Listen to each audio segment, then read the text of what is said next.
aliás, juntando a questão do Nicolas Ferreira, é possível... A extrema-direita ainda precisa muito do Bolsonaro? Porque o Bolsonaro está fora do país há 2 meses e alguns dias, né? E, de certa forma, vai se criando uma situação né, em que essa pergunta se torna cada vez mais pertinente. Há possíveis herdeiros do bolsonarismo? É possível ver um bolsonarismo sem Bolsonaro? Eu acho que sim, eu acho que tem possíveis herdeiros. E eu acho que mais do que isso, o próprio Nicolas, né, que é bastante jovem, já aponta uma tendência nesse sentido, e é importante pontuar que ele tem um discurso, né, uma verve, uma retórica muito parecida com o que a gente chama de bolsonarismo núcleo duro, né? Quer dizer, essa coisa de investir nessas pautas e tudo mais.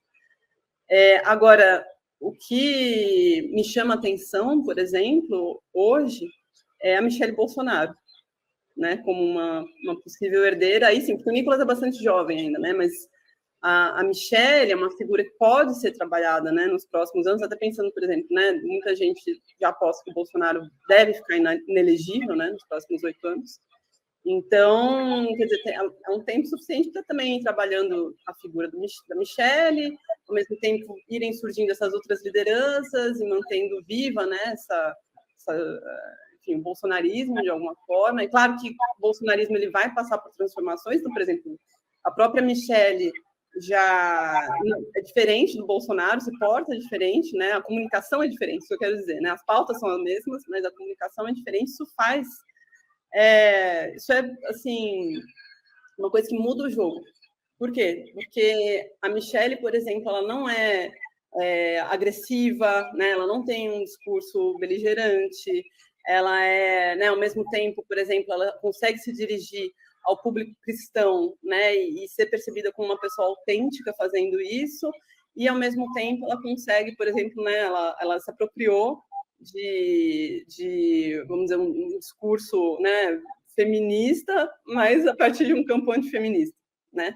Então, por exemplo, ela fez uma propaganda no Instagram dela sobre o carnaval e falando para as pessoas, falando, minha fantasia não é um convite, não é não. Né? E ela ainda falava assim, a gente estava, né, discutindo agora a questão sobre trans, ela falava assim, e ela não falava mulher em nenhum momento da propaganda, ela falava para todas as pessoas. Então, veja que, né, existe aí uma apropriação de linguagem, de termos, né, de tudo mais, para ela conseguir ampliar a base dela, conseguir ampliar, né, um número de pessoas. E ela teve uma pesquisa que o Instituto Big Data fez, em que a Michelle aparece como um modelo de mulher, né, para a população, para 30% das mulheres e para 40% dos homens, que é uma coisa muito impressionante. Eu, pelo menos, fiquei bastante impressionada. Então, quer dizer... Que número te impressionou mais? Olha, eu acho que porque na época que a gente fez em 2022, e se eu não me engano foi antes dela entrar na campanha do Bolsonaro, mesmo, né, na campanha eleitoral, assim, a Michelle acho que não era tão levada a sério assim pelo establishment político, pelos analistas, como uma figura que pudesse, né, herdar o bolsonarismo e se transformar numa espécie de, né, Cristina Kirchner então, eu acho que isso foi um dado que me chamou a atenção, porque mostrou que ela, de fato, tem esse potencial. Inclusive, uma coisa que é interessante é que 86% das mulheres no Brasil, por exemplo, tinham Michelle Obama como referência, assim, como modelo de mulher. Então, num certo sentido, é muito provável que ela vá tentar justamente meio que se aproximar ao máximo que ela puder, né, desse tipo de modelo, assim, quer dizer, de alguém, né, que cuida né, está preocupada com pessoas que são mais vulneráveis, né, tem um discurso assim acolhedor, enfim. Então, acho que é uma figura para a gente ficar de olho. E esses confrontos que ela tem com o Bolsonaro, toda hora a gente lê que eles estão brigados, mas você leva a sério isso? Você acha que isso tem um papel na construção dessa mulher que é digamos, relativamente independente em relação ao Bolsonaro? Então, eu acho que isso pode, inclusive, ajudar ela, num certo sentido, justamente como você está falando, né? Na percepção das pessoas de que ela tem autonomia, né, em relação a ele. Então, por exemplo, não sei se as pessoas sabem, mas em 2021, a Michelle se vacinou contra a Covid nos Estados Unidos e ela fez questão de deixar isso público, né? Então, quer dizer, já aí demarcando uma diferença que ela tinha em relação, né, ao que o marido dela pregava. Então, assim, eu acho que isso pode até ser positivo para a imagem dela, de falar, tá vendo? Ela, né, ao mesmo tempo, ela, vamos dizer, ela própria diz, né, ela é ajudadora do marido, mas ela tem aí um grau de autonomia, ela tem a cabeça dela também, ela tem, então, o discurso ele pode ser, né, vai sendo modulado assim para também conseguir agradar públicos diferentes, né, diferentes segmentos. Agora, você acha que, mas a Michelle também passou pelo escândalo das capas, agora pelo escândalo das joias. Você acha que nada disso cola nela? Então, como eu disse, assim, eu acho que acaba colando, Haroldo, sendo muito sincera, para quem já é crítico do bolsonarismo, né? Aí só reforça, fala, tá vendo, não sei o quê. Mas, assim, para quem...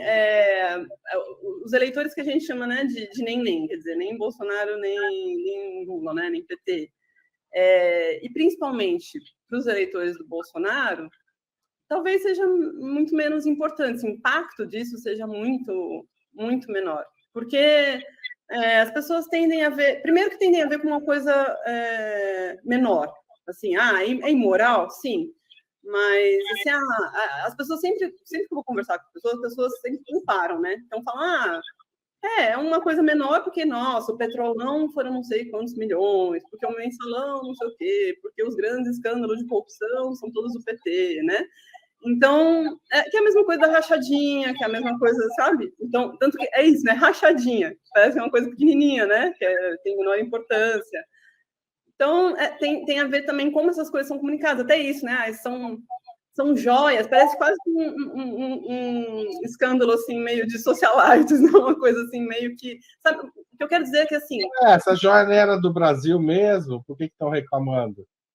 E, assim, o que eu quero dizer é que, assim, a maioria das pessoas não recebe isso como uma coisa do tipo, olha, tirou dinheiro do povo e pôs no próprio bolso, entendeu? Sim. Acho que esse que é o ponto. Tudo bem, são as joias de um sheik rico lá, mas é isso, o principal das pessoas, as pessoas se ligam muito emocionalmente no discurso da corrupção, quando elas têm essa percepção muito clara de que, não, é um dinheiro do contribuinte que está sendo, né, do povo que está sendo desviado e que são muitos milhões, bilhões, né, de reais, tal. Aí as pessoas realmente se engajam mais, se sentem muito mais instadas a reagir emocionalmente.